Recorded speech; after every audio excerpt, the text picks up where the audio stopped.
Next 9 news में आपका बहुत बहुत स्वागत है। मैं हूं आपके साथ अबरारुल हक रहमानी। देवेंद्र फडणवीस और एकनाथ शिंदे की जो जोड़ी महाराष्ट्र में एक नई सत्ता को बनाने में सफल रही, लेकिन अब ऐसा लग रहा है कि गठबंधन के बीच सब कुछ ठीक नहीं चल रहा है और उसकी एक बड़ी वजह मानी जा रही है मंत्रिमंडल विस्तार।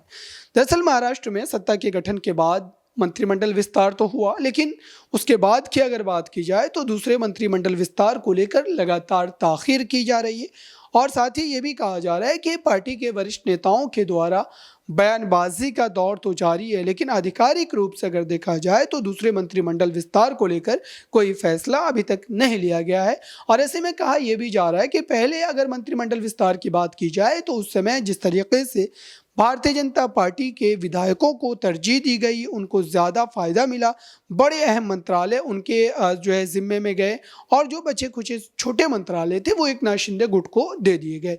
अब ऐसे में शिंदे गुट के कई विधायक ऐसे हैं जो लगातार इस इंतजार में बैठे हैं कि जब भी दूसरा मंत्रिमंडल विस्तार होगा तो उसमें उनके नाम की चर्चा होगी, उन्हें जगह, उन्हें जिम्मेदारी दी जाएगी। लेकिन अभी देखा जाए तो जिस तरीके से देवेंद्र फडणवीस और एकनाथ शिंदे गुट के बीच लगातार खींचतान की स्थिति बनी हुई है, उसकी एक बड़ी वजह यही मानी जा रही है। साथ ही आपको बताऊं कि इस समय महाराष्ट्र की हालत इसलिए भी खराब हो रही है राजनीतिक रूप से क्योंकि चुनाव नज़दीक है। दरअसल बीएमसी चुनाव जैसे जैसे नज़दीक आ रहे हैं वैसे वैसे दोनों गुटों के दरमियान बयानबाजी का जो दौर है लगातार बढ़ रहा है। और ऐसे में ये हालात ऐसे तरीके से लगातार बढ़ते रहे तो ये फिर महाराष्ट्र की सियासत में फिर से एक नए समीकरण को पैदा करने की जो है एक उम्मीद को जगा रहा है। और इस समय अगर देखा जाए तो कहीं ना कहीं कहा जा रहा है कि विधायकों का रुख देवेंद्र फडणवीस के खिलाफ बिल्कुल पूरी तरीके से आक्रामक नजर आता है। इस खास रिपोर्ट में बस इतना ही।